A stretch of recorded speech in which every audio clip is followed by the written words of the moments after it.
Thank you. Good afternoon, everyone. Thank you so much for joining me today. My name is Alita Yushkovich. I am a PGY2 HSPL resident here at OHSU. Today's presentation is on the cost of change, the impact of legislation on drug pricing, and the road ahead. You may have noticed that a popular topic in the news has been growing concerns around the prices of drugs. There has been a lot of discourse around 340B, PBMs, and the overall pharmaceutical industry. As I progressed in my PGY2 year, I continued to learn more about the impact of drug costs and how we manage it as a healthcare organization. So I wanted to create a Law CE where my goal is to objectively examine how historical and current federal legislation has shaped today's drug pricing framework and provide context for evaluating future legislations. I have no conflict of interest at this time. For objectives, the first of today's objective is to review the major historical legislations that shape today's drug pricing landscape, identify current federal legislative drivers of drug costs and purchasing challenges, discuss the potential impact of evolving drug price reforms on the healthcare system federally and in Oregon, assess opportunities for OHSU to improve access to affordable drug pricing. Our journey today will begin by first talking about how drugs are priced and comparing our expenditures to other countries. We will review earlier legislations that support bringing brand name products to the generic market. We will then focus on the pricing of brand name products and the supply chain landscape. This is especially relevant because of the volume of new biologics and medications coming out to the market. Finally, we will look at recent laws and their impact on drug costs, as well as proposed bills and the downstream effects to Oregon and here at OHSU. Questions that I want you to keep in mind as we're going through the presentation. Question number 1 is, which federal subagency is responsible for approving access to healthcare services for people who are uninsured, isolated, or medically vulnerable? Question number 2 is, which federal act required the inclusion of patent information in the Orange Book? Question 3 is a true or false. The penalty on drug manufacturers for increasing the price of 340B drug faster than the rate of inflation is dropping the cost to 1 cent. Question 4, which federal initiative enables direct-to-consumer purchasing for manufacturers to sell products to Americans at a discounted rate? The way a pharmaceutical company determines the price of a drug is a secret formula that includes ingredient costs, production costs, research and development expense, patents and exclusivity, as well as competition and demand. The result needs to be a high enough return on investment to incentivize continued drug development. However, what that return on investment should be is completely up to the pharmaceutical company and the market. I do want to clarify that the price does not equal the value of a medication. Even though you and I can't determine the price of a medication, we can determine the value of a drug using pharmacoeconomic studies, most commonly in the form of quantity adjusted life years. And these are typically done by the Institute for Clinical Economic Review, otherwise known as ICER. The price, however, is market dependent and at the discretion of the pharmaceutical company to determine what they believe is the appropriate return on investment. This graph comes from an article that analyzed how U.S. drug costs compare to other countries that are a part of the Organization for Economic Cooperation and Development, which consists of developed democratic nations with free market economies like ours. This analysis determined that the U.S. spends about 422% more on brand name drugs compared to other countries. Even though we are spending a lot on brand name drugs, these statistics show that the U.S. generic prices are 67% compared to like countries.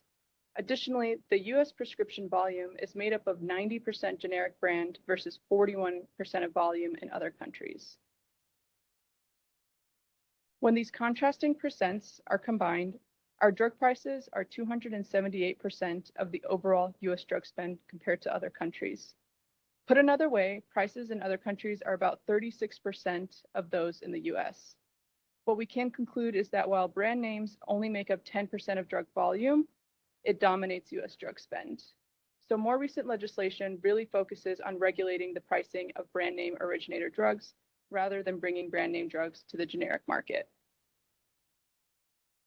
Going back to the concept of balancing return on investment with incentive for new drug, while our cost of new drugs is much higher than other countries, we also have a significantly higher likelihood of launching a new drug compared to other countries.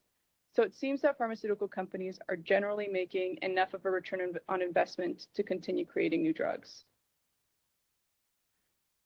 This data comes directly from the U.S. Centers of Medicare and Medicaid Services and demonstrates that the rate of U.S. drug expenditure has increased exponentially over the last few decades. In recent years, we've seen an increase of about 7 to 8% year over year, which is a lot of money when we're talking about millions of dollars.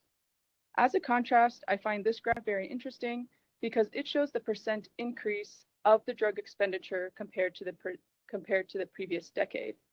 At one point, it increased over 200% from the previous decade. Then we see this massive dip in the early 2000s that has continued to decrease since then. Early legislation and the transition of brand name drugs to the generic market have made significant impact on decreasing the percentage of increasing drug costs. We will talk about each of these laws, starting with the antitrust acts in the early 1800s and early 1900s, then the very impactful Hatch-Waxman Act of 1984. The Medicaid drug rebate program originated in 1990 and was closely followed by the 340B pricing program. 2003 marked the Medicare Modernization Act, and we are still seeing the effects of the 2010 Affordable Care Act and the 2022 Inflation Reduction Act. There are several federal agencies to help regulate the growing pharmaceutical industry. The umbrella agency is the U.S. Department of Health and Human Services, otherwise known as HHS, and it oversees 3 sub-agencies. CMS is the Centers of Medicare and Medicaid Services, and it oversees the federal portion of Medicaid and Medicare. It ensures services are accessible and of high quality. CMS basically creates the standard for other insurance companies to follow. HRSA, or the Health Resources and Services Administration, is responsible for improving access to healthcare services for people who are uninsured, isolated, or medically vulnerable. And if that sentence sounds familiar, it's probably because it was a question. The FDA's role is important, and it is the gatekeeper of moving a drug to the market. So it helps move a brand name drug into the generic market, but it does not directly impact drug costs. So we will mostly be focusing on CMS and HRSA. So I just provided some context on where we stand with our drug prices versus other countries and what the general trends have looked like over the past several decades. Now we are going to look at legislation that allowed patented drugs to come to the generic market and the role of market competition. Early legislation had a lot to do with why 90% of our prescriptions are generic. The acts we'll examine are the Antitrust Acts, Orphan Drug Act, Hatch-Waxman Act, Medicare Modernization Act, and the CREATES Act. The Antitrust Acts aim to increase competition and discourage the formation of monopolies. Specifically, the 1890 Sherman Act prevented unlawful formation of monopolies. The 1914 Clayton Act limited price discrimination, merger, and acquisitions. In 1914, the FTC was created to enforce the Antitrust Acts and ensure fair competition. The application to the pharmaceutical company is really to advocate for competition while still maintaining compliance with the law. The Orphan Drug Act of 1983 offered market exclusivity and tax credits to pharmaceutical companies developing drugs for rare diseases. Orphan drugs treat rare diseases and are referred to as such because prior research may have been abandoned or orphaned due to the lack of funding or interest. The purpose of this act was to increase incentives for studying treatments for rare diseases. After implementation, orphan drugs represent a significant source of global sales revenues in the pharmaceutical market. Before passing the ODA in 1983, only 10 drugs for orphan diseases were accessible to the market.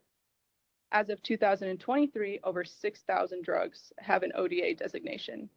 However, market exclusivity and patents made it hard for cheaper alternatives to enter the market, creating this double-edged sword paradox.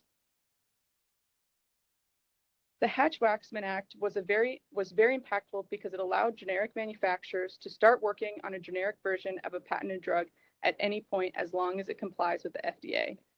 This is known as the safe harbor provision, and it is the reason why a generic version can be available as soon as the patent expires. The abbreviated new drug application, or ANDA, allows a generic drug manufacturer to use the safety and efficacy data developed by the original manufacturer. Under the Hatch-Waxman Act, generic companies do not need to prove that their product is safe and effective, saving them money and time.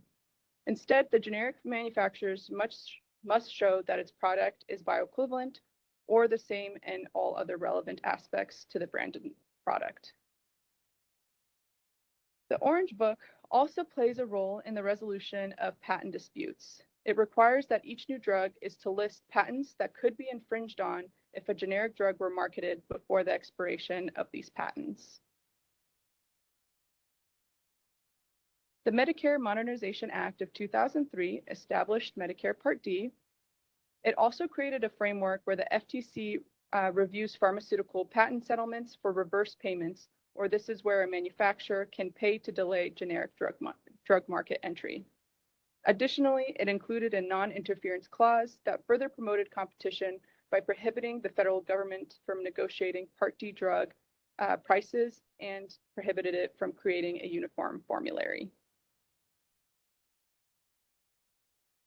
If you remember, back in 2015, the Martin Shkreli scandal surrounding pyrimethamine, which is a 62-year-old drug typically used for toxoplasmosis.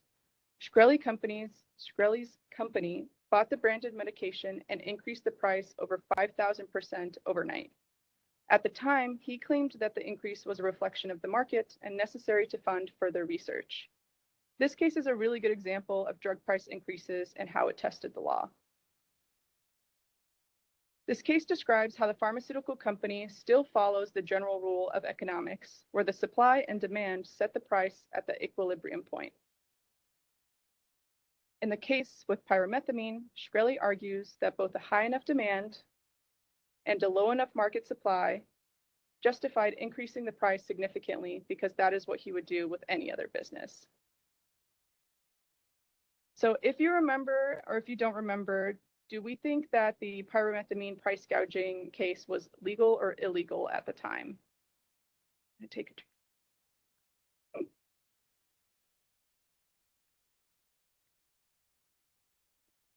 So let's walk through this case together. There was no patent on pyrimethamine at the time that it was purchased by Shkreli's company, so no patent infringement protection exists. Toxoplasmosis is not considered a rare disease, so the ODA does not apply for market exclusivity. It was a lawful creation of the monopoly. Sherman Act does not apply because it doesn't say you can't have a monopoly. It just says you can't obtain one in a way that prevents competition. And ultimately, at the time of that purchase, it did not prevent generic entry. Shkreli was really just an opportunist in the and there would just happen to be no competition in the market. But another company can make the generic drug if they wanted to, so he did not prevent generic entry yet. Shkreli wasn't sentenced to jail time for this case, though he did end up serving time for other unrelated reasons. But the prices stayed high for over 5 years until the FTC was able to build a case against the company for engaging in anti-competitive scheme by signing data blocking agreements and other various arrangements that prevented generic entry. The company was sued by the FTC and the case was eventually settled, and Shkreli was banned from the industry for life. Thus, while he obtained the monopoly legally, he maintained it illegally. Eventually, generics were finally able to enter the market, but this took time, and we only recently started to see the price drop closer to where it was before. One of the results of the Shkreli case was Congress stepping in and enacting the CREATES Act in December of 2019 to strengthen the Hatch-Waxman Act. This established a private right of the civil action for a generic company against a brand company that refuses to provide sufficient quantities of the product that would allow generic manufacturer to work on the generic version before the patent expiration. So in the case with Shkreli, Shkreli was paying off generic manufacturers to not release a generic version. And so this act would allow the generic manufacturers to still earn money by suing, and they can still creates the generic drug. So we just talked about laws that help bring brand name drug to the generic market. We understand that patents are a very big deal and they are necessary and legal to ensure competition, but that doesn't mean that those medications are accessible to our patients. So in this section, I will describe the programs in place to make these drugs still accessible to safety net providers like us. This will include the 340B pricing program, the Medicaid drug rebate program, 340B contract pharmacies, the Affordable Care Act, and the role of pharmacy benefit managers. We can generally break down Medicaid and Medicare in two parts. Medicaid is made up of fee-for-service structure and a coordinated care organization. In the fee-for-service, there are direct payments that come from the state to pay the provider for their service. Coordinated care organizations are private companies that receive a designated per member per year grant from the state, and then they decide how to spend that money for each member. Medicare structure is Part B and Part D. Part B covers medication administrations in the ambulatory care setting, and Part D is optional coverage for self-administered retail prescriptions. However, even though Part B is optional, there is a penalty for members that end up not getting Part D. In order for drug companies to be allowed to sell their product to Medicaid and Medicare patients, they have to be a part of the 340B drug pricing program. This program was enacted in the Veterans Health Care Act of 1992, Section 601, and was specifically outlined in Section 340B of the Public Health Service Act, which is where it gets its name, as well as the 1927 Social Security Act. I included the actual lines from the law in these slides because there's a lot of interpretations of these laws depending on the perspective of the stakeholder. So I think it is important that you know where to look for the actual law so that you can have your own analysis. Section 340B of the Public Health Service Act outlines the requirements to be a covered entity. A covered entity is allowed to obtain drugs for steeply discounted prices to help support services for low-income and uninsured patients. In order for a script to be filled using 340B drug, it has to meet the following three rules. Rule number one, it must be filled by a covered entity or a contract pharmacy, which I'll describe in a little bit. It has to be written by a provider from a covered entity, and the patient has to have established care that can be tied to an outpatient encounter. The highest cost a manufacturer can set for 340B drug is known as the ceiling price, which was set by Section 1927 of the Social Security Act. The calculation that is used is average manufacturer price minus the unit rebate amount to get what is the maximum amount a 340B drug can be. In Section 2501 of the Affordable Care Act, that unit rebate amount was increased to 23.1%. Prior to 340B, the Medicaid Drug Rebate Program, or the MDRP, was established and required drug manufacturers to provide discounts in the form of a rebate back to the state that would allow for outpatient drugs to be covered by Medicaid. Manufacturers were required to sign a national drug rebate agreement, otherwise their products would not be made available to Medicaid patients. However, once the MDRP was instated, some of the manufacturers canceled their safety net provider contracts that previously provided discounts. Thus, 340B was enacted to counterbalance the sudden high cost burden to safety net hospitals. This created a new requirement for manufacturers to sign a pharmaceutical pricing agreement so their products can be made available to Medicaid and Medicare Part B patients.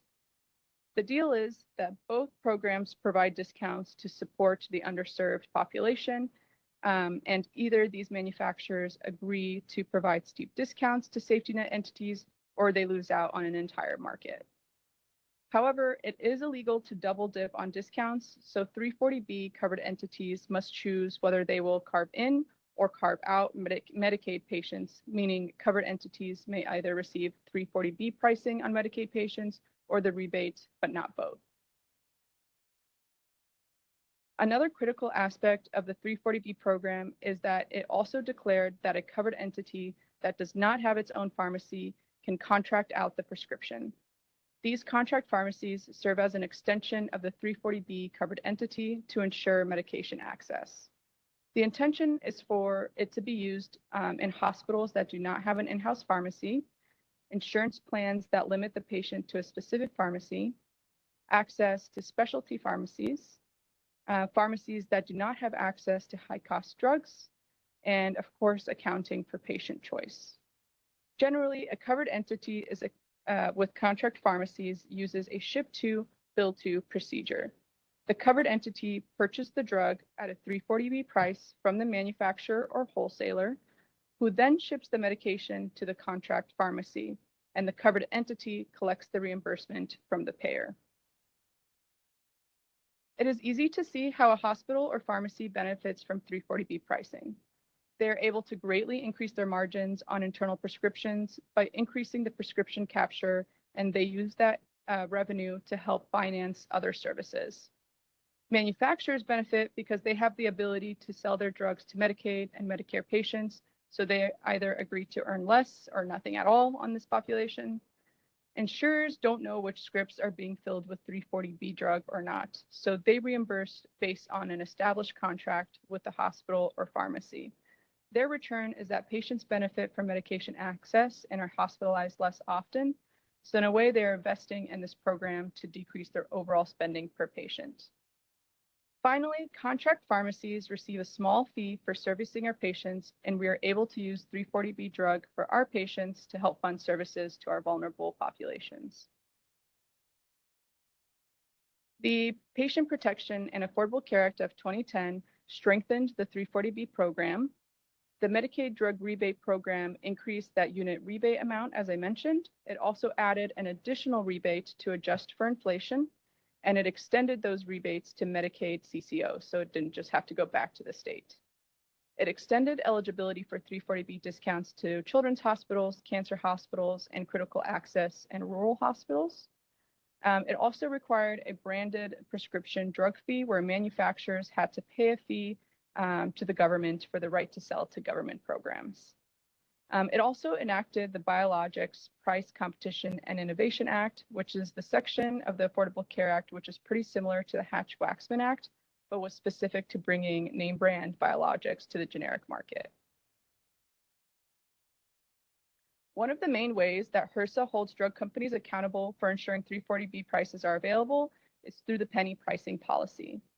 This policy enacts a penalty on drug manufacturers for increasing the price of 340B drug faster than the rate of inflation.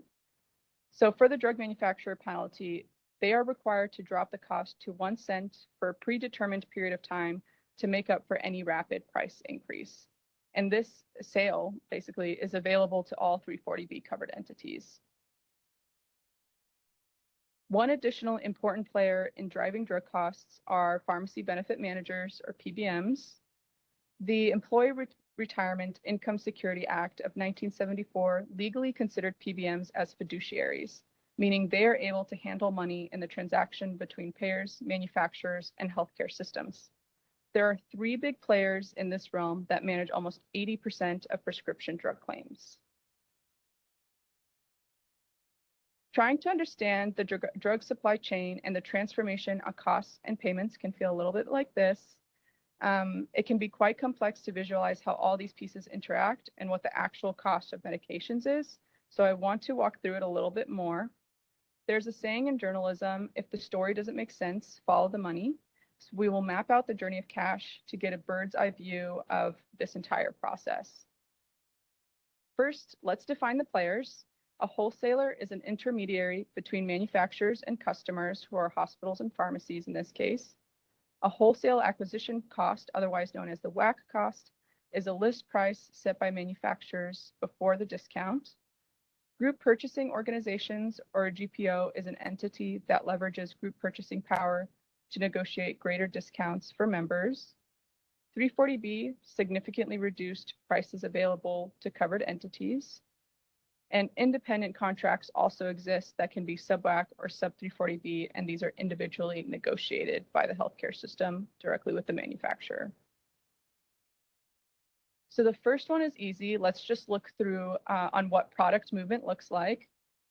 We know that the wholesaler will purchase drug from the manufacturer. The pharmacy will then purchase from the wholesaler.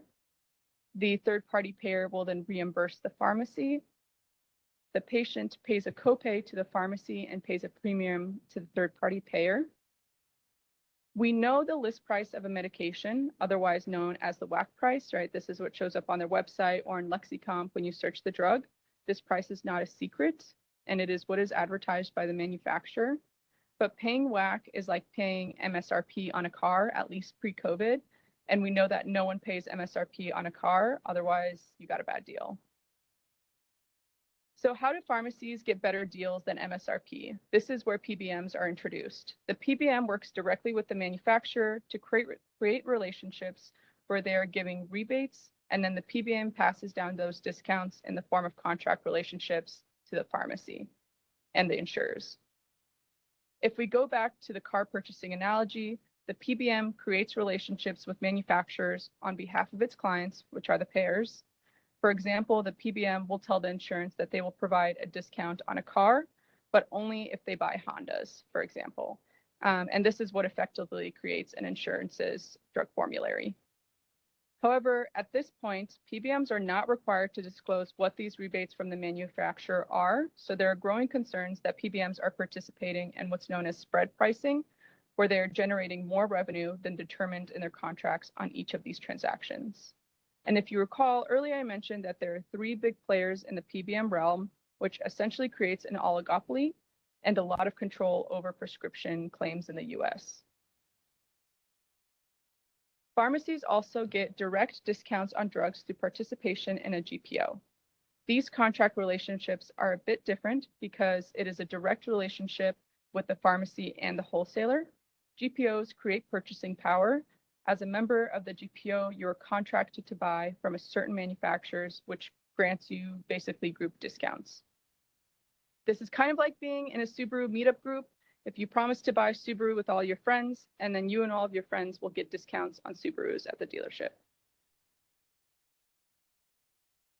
So now I want to take a look at the flow of 340B and what that looks like in this process. We know that the 340B covered entity purchased 340B drug from the manufacturer through the wholesaler or distributor. Then the 340B covered entity bills the payer. The payer will reimburse above a 340B price based on their contract. And here you can see that the contracted pharmacy is really just an extension of the covered entity.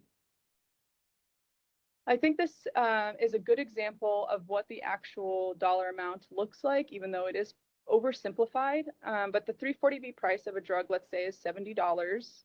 The contract pharmacy administration fee that they charge is 50 cents. The contract pharmacy may also charge a dispensing fee of $15. The payer reimbursement is about $100. The patient co-payment is $20. So the covered entity will generate $34.50 in revenue in this transaction. The contract pharmacy will generate $15.50 in this transaction, for example. These are very small numbers than what is usually done. We have just reviewed that 340B pricing program and how 340B, PBMs, and GPOs all work within the supply chain to provide the best possible price on medications. Now I want to look at what the federal future is and shifting responsibilities.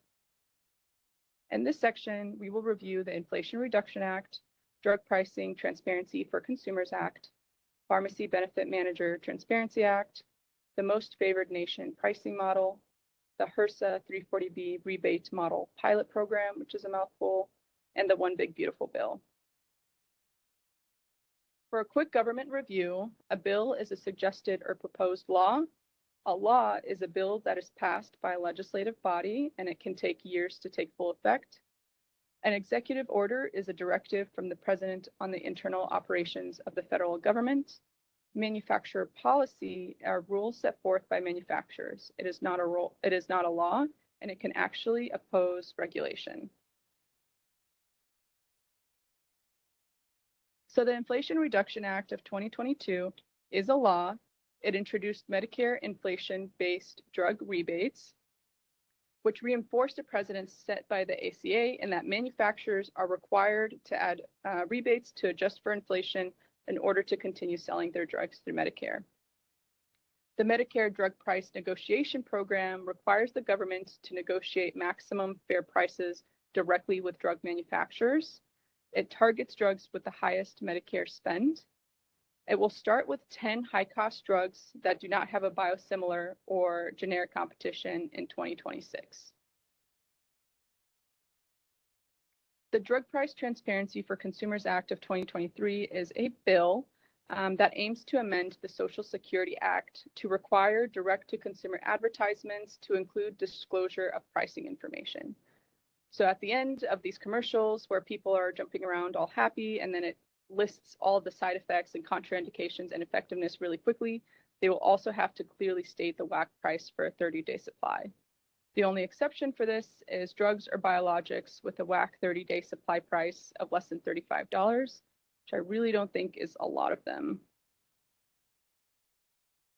Pharmacy Benefit Manager Transparency Act of 2025 declares spread pricing illegal. And as I mentioned earlier, spread pricing is when PBMs charge health plans and payers more for a prescription drug than what they reimburse to the pharmacy, and then they pocket that difference. So under this bill, PBMs may not charge health plans or payers more than what they reimburse to the pharmacy. It also mandates the annual reporting of rebates, fees, and spread pricing by PBMs to hold them accountable. And it increases FTC oversight of PBMs and allows the FTC to enforce monetary penalties. The most favored nation pricing model proposes that prescription high-cost Medicare Part B drugs should cost no more than the lowest price that drug manufacturers offer to similar countries. The government has negotiated directly with manufacturers for pricing of specific drugs. It also enables direct-to-consumer purchasing programs for American-based manufacturers that sell products to Americans at the most favored nation price. And this is an executive order. The HRSA 340B rebate model pilot program has been in the news a lot this past year. This rebate model requires covered entities to purchase a limited selection of drugs at a WAC price and then request a post-transaction rebate for the first 10 drugs negotiated under the IRA that I mentioned. The way that this would work is that the covered entity would have a higher upfront cost at WAC, right, which is MSRP, which is not great. The covered entity then prepares and submits a file to the manufacturer, which will use an IT platform to calculate and issue a 340B rebate within those 10 days. This does provide more transparency to manufacturers, but increases administrative burden and financial risk to covered entity. The main concern is that this program has the potential to disrupt revenue cycles, and covered entities may not be able to afford increasing their upfront drug costs basically overnight, on top of all of the administrative burden to ensure successful rebate. So because of these concerns, federal courts ruled that HRSA did not take it into account the significant downstream impacts, and the program has currently been paused and is awaiting further evaluation. The One Big Beautiful Bill has a ton of components to it, but a few things that impact drug costs are the expansion of the Orphan Drug Act, where it allows the extension of market exclusivity for drugs with multiple rare diseases, where previously where these drugs only had one indication. The intention is to provide incentive for further research on previously approved drugs. However, this may cause a delay in price negotiations on the IRA. It also provides tax incentives to manufacturers where pharmaceutical companies can completely deduct 100% of domestic research and development costs in the year that they occurred. This has been a law, and this law ultimately shifts responsibilities to the state to negotiate with manufacturers. So now that we've talked about the federal laws, I do want to turn our attention to what is happening in Oregon and how states are dealing with federal changes. First, I want to show you some trends that are happening nationwide and how manufacturers are responding to it at a state level. This is the spending on drugs purchased through the 340B program from 2010 and 2021, and we can see that has increased quite a lot in recent years. The number of contract pharmacy arrangements in the 340B program has had a very similar trend. As you can imagine, manufacturers look at these trends and develop concerns that they're missing out on potentially a lot of revenue. One of their concerns is that contract pharmacies potentially allow covered entities to double dip in both 340B discounts and Medicaid rebates, which, as I mentioned previously, is illegal. They also brought forward concerns that there's possibility of 340B diversion or 340B drug being used on non-qualified patients. However, this is very difficult for manufacturers to prove, and HRSA does have its own way of auditing covered entities to ensure that they are compliant. So since manufacturers couldn't change the law, they started imposing their own policies starting in 2020 that limited 340B and contract pharmacies. As of this month, 40 manufacturers have imposed restrictions on contract pharmacies. However, this can be considered infringing on federal law because the law does not limit the amount of contract pharmacies a covered entity can have. It can also infringe on previously established and legally enforceable contracts that the covered entity has with other pharmacies. How these policies are handled really comes down to the state law. For example, Arkansas laws are basically bulletproof, and you will see that Arkansas is exempt from basically all manufacturer policies. Here in Oregon, being restricted on contract pharmacies is a really big deal. In a recent analysis, Oregon was found to be the second worst state for retail pharmacy access. Thus, contract pharmacies are an essential aspect for ensuring Oregonians have access to medications wherever they need it. Last year, Oregon enacted HB 2385, which prohibited manufacturers from interfering with the sale and delivery of 340B drug, and the board in pharmacy can impose civil penalties. However, it does not specifically prohibit manufacturers from imposing restrictions on contract pharmacies, unlike Arkansas's law, for example. Manufacturers continue pushing back on these laws, so Oregon is still struggling to be fully exempt from manufacturer policies. When it comes to OHSU, we qualify for 340B under subsection L of the law, in that we are a disproportionate share hospital. This designation requires safety net hospitals to support a minimum percentage of an underserved population by this complicated equation that eventually gets us to at least maintaining over 11.75%. At OHSU, we far surpass this requirement at 28.03%. Since we are a safety net hospital, we need to make sure that our patients have access to their medications and can get them from whichever pharmacy they want or their insurance allows. Therefore, we manage a lot of contract pharmacy relationships. As I mentioned, in Oregon, covered entities are not exempt from manufacturer policies. However, since manufacturer policies can't really cite the law to enforce restrictions, one of the ways that they enforce it is by only distributing 340B drug to one additional address other than the primary covered entity. This means that in the traditional model, you can only have one other contract pharmacy. So healthcare systems across the nation got creative and pulled an UNO reverse card on manufacturers known as alternative delivery models, or ADMs. This model blinds the manufacturer from seeing the number of contract pharmacies because the 340B drug gets shipped to the covered entity, repackaged, and delivered to the contract pharmacy. The law does not prohibit this model, nor does it set a limit on the number of contract pharmacy. However, it does need to be monitored very closely to ensure there is no diversion.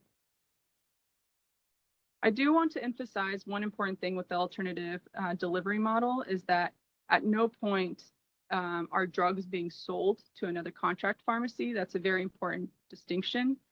An alternative delivery model provides the pharmacy with 340B stock to use for our 340B qualifying patients. So our contract pharmacies get paid a fee to stock our drug for our patients that we collect the payer reimbursement on, but we're not selling the drug to anyone. The way we manage 340B in a mixed use setting like inpatient or an ADM is through a virtual inventory system.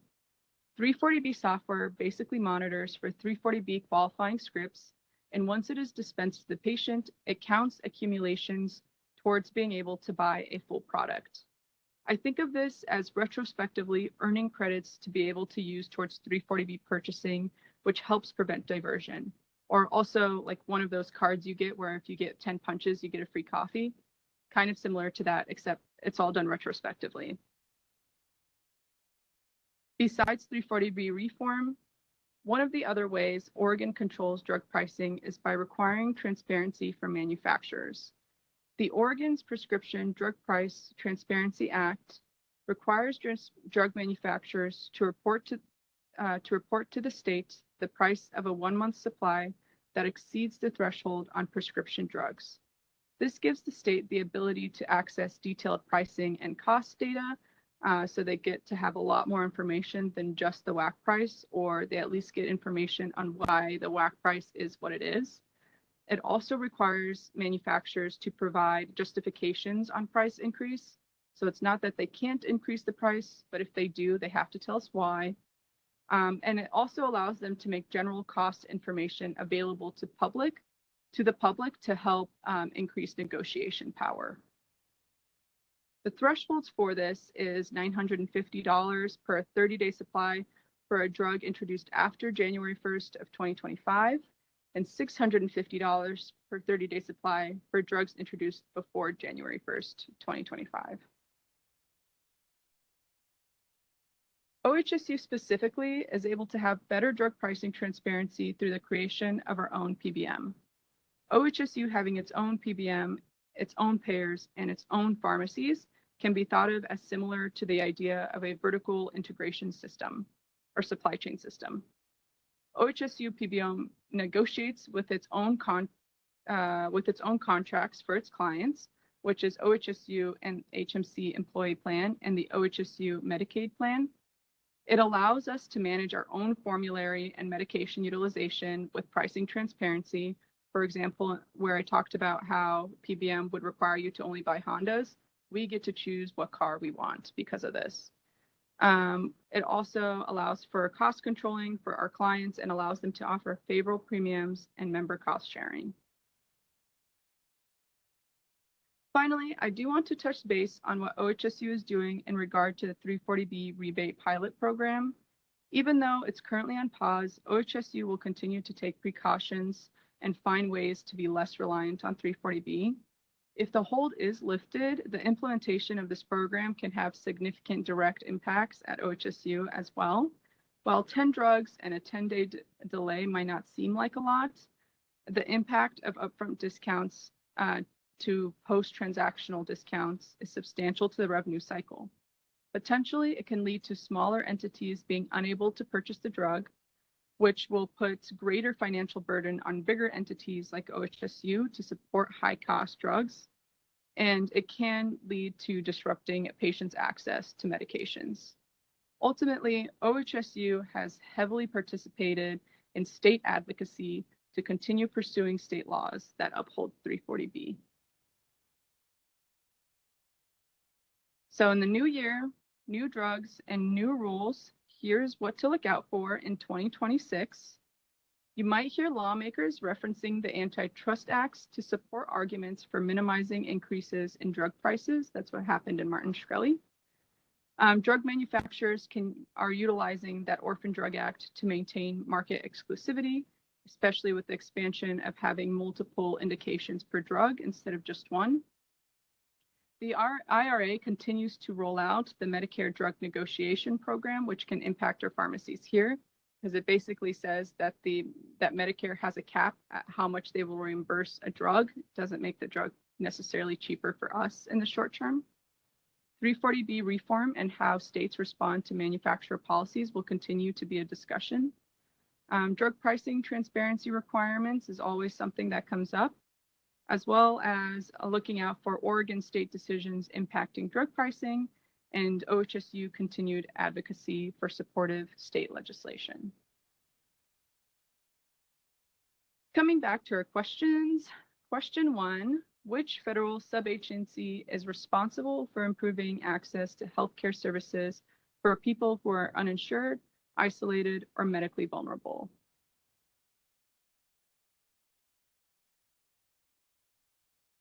Let's see, HRSA, Health Resources and Services Administration.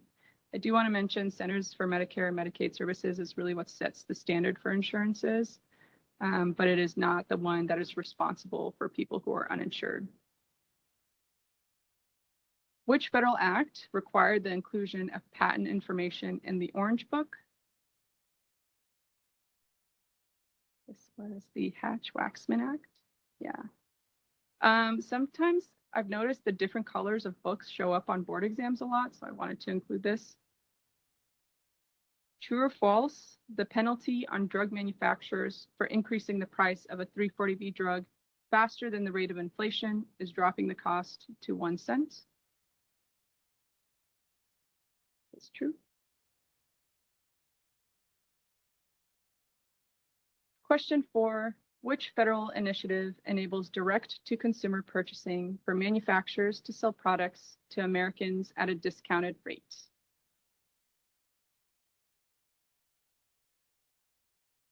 This was B, the most favored nation pricing model. And then I have like 3 pages of references. And I do want to acknowledge my preceptors, Jennifer Zanin, Amy Smith, Cassie, and Lum for their help with my presentation. Thank you. And what questions can I answer?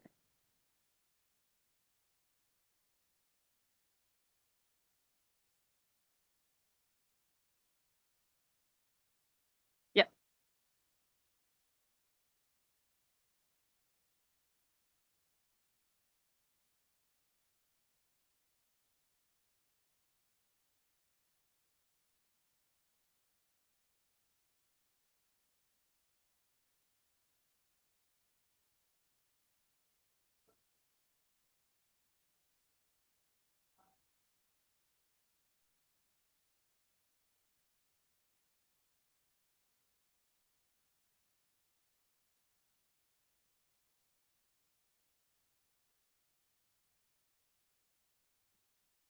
Yeah, the question in the room was in regard to biologics and them coming to the generic market.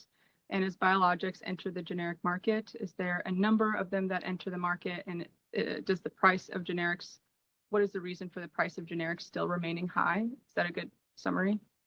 I don't know the exact percent. I know that a lot of biologics, since biologics in general are pretty new and the law on biosimilars really only came out in 2010. So all of that is still rolling out a lot. With the Hatch-Waxman Act, as well as the Affordable Care Act, generic manufacturers are able to have a generic drug ready to go as soon as the patent expires. And the patent, how long they keep the patent is kind of up to the manufacturer and, you know, if they're able to increase how many indications they have in it per the ODA or what it's used for. But recently there have been a lot of generic drugs that have been coming up, and we've been taking advantage of them the most that we can, because the drug price setting also has a lot to do with your own negotiations with the company.